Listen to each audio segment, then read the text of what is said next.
My name here is Lucius Williams, but in Africa, I Umwala. I born in Guinea, not far from Liberia. I just 10 years old when I sent by my father to pick some pindas, what you call peanuts, for my family. Walking through the woods, 2 large black men come from the bushes, bound and carry me off into the dark. I cried terribly, so they gagged me. We walked for days and arrived at the coast. There, for the first time in my life, I saw a white man. I even more frightened at the sight of these strange men than I was when they captured me. I was sold the next day, found myself shut away in the bottom of a boat.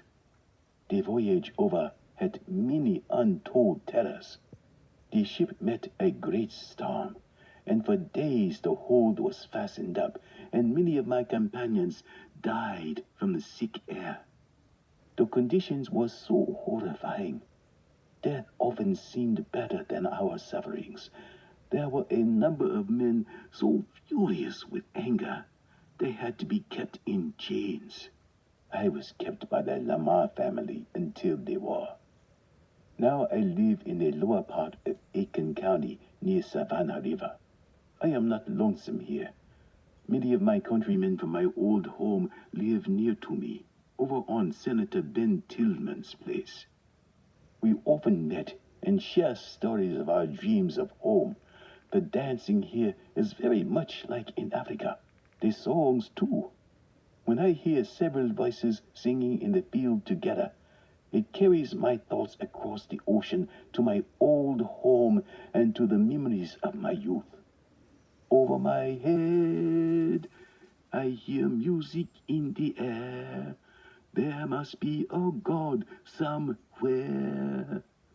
Over my head, I hear singing in the air.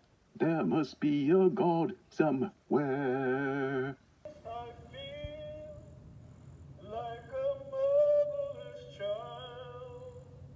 Sometimes I feel like a motherless child. Alone, way from home.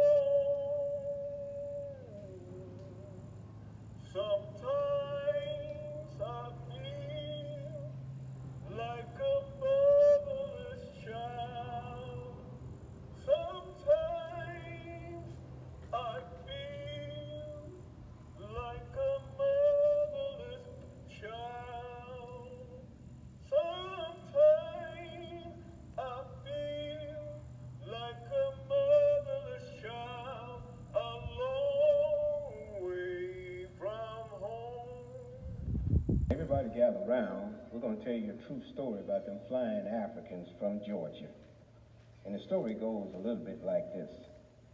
Now, them slaves was used to hard work, and some of them was not used to hard work. And one day, they were working with a hoe in the field, and they stopped working and started saying some African words. And all of a sudden, they all just started floating off the ground, and they all flew away. Nobody ever seen them anymore. Some say they flew right back to Africa. Yep. Some saw it with their very own eyes. Flying Africans from Georgia. True story.